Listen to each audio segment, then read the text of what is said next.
Hello friends, मैं doctor V के Sharma government MMR PG college Champa से सहायक प्राध्यापक हूँ।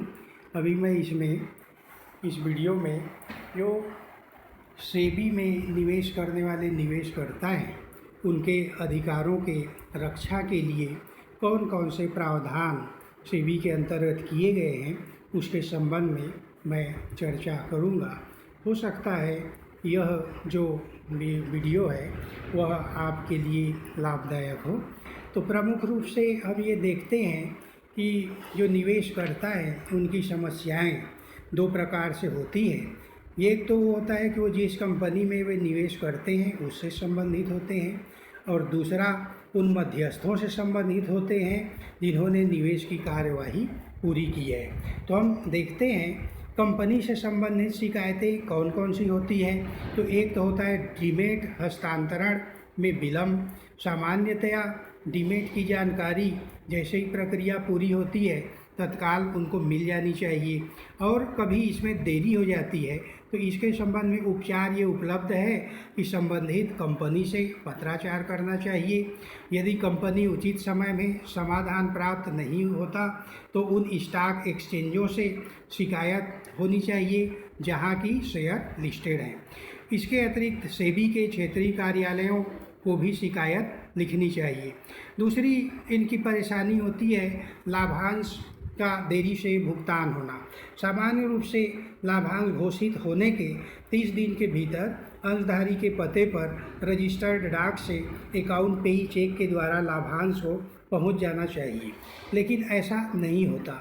ऐसी स्थिति में इनके लिए उपचार उपलब्ध है कि कंपनी से पत्राचार हो, कंपनी से उचित समय में समाधान प्राप्त न होने पर सेबी के क्षेत्रीय कार्यालय से शिकायत करें।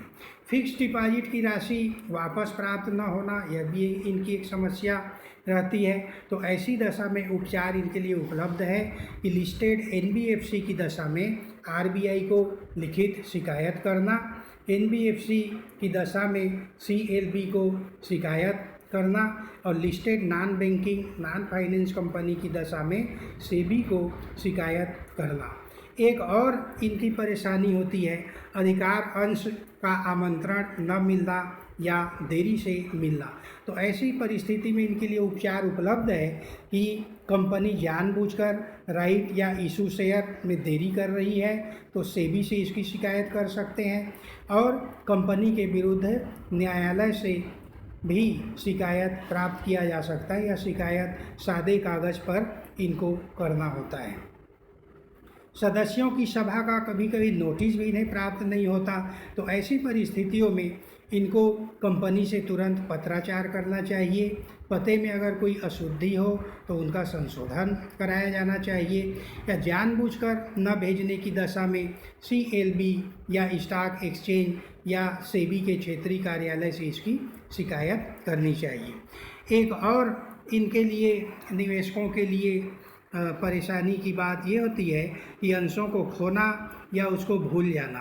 तो ऐसी परिस्थिति में हस्तांतरण के लिए भेजे गए अंशों के खोने की दशा में उपचार प्रक्रिया थोड़ा जटिल है, और ट्रांसफ़र से दूसरा ट्रांसफ़र डीड इनको प्राप्त करना आवश्यक होता है, और कुछ परिस्थिति में न्यायालय की भी शरण ये ले सकते हैं।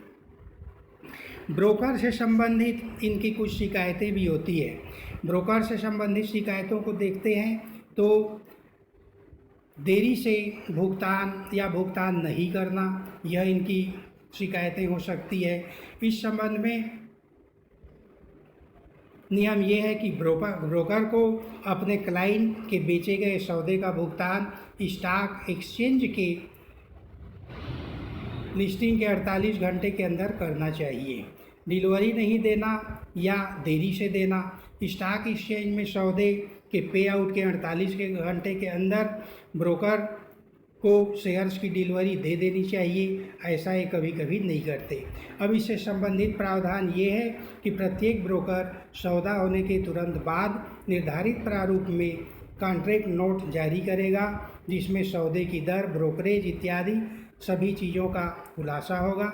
इसके बाद में है अधिक ब्रोकरेज कभी कभी ये ले लेते हैं, तो इसके संबंध में नियम ये है कि एक ब्रोकर सौदा मूल्य के 2.5% से अधिक तथा सब ब्रोकर के 1.5% से अधिक नहीं ले सकता और इसका उल्लेख कॉन्ट्रैक्ट नोट में भी होता है।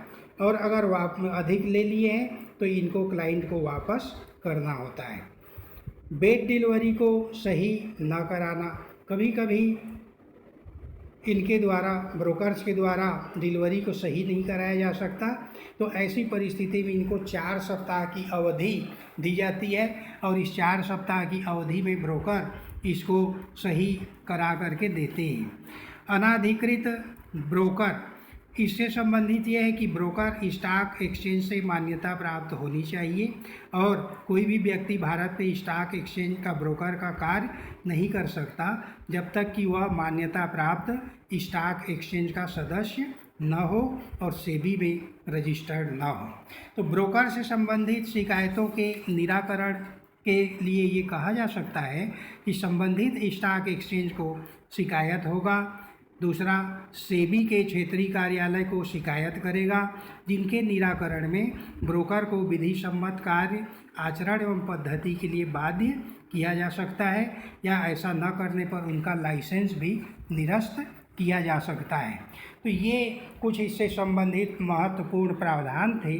उम्मीद करता हूँ कि यह इस विषय को आपको समझने में सहायक होगा। धन्यवाद।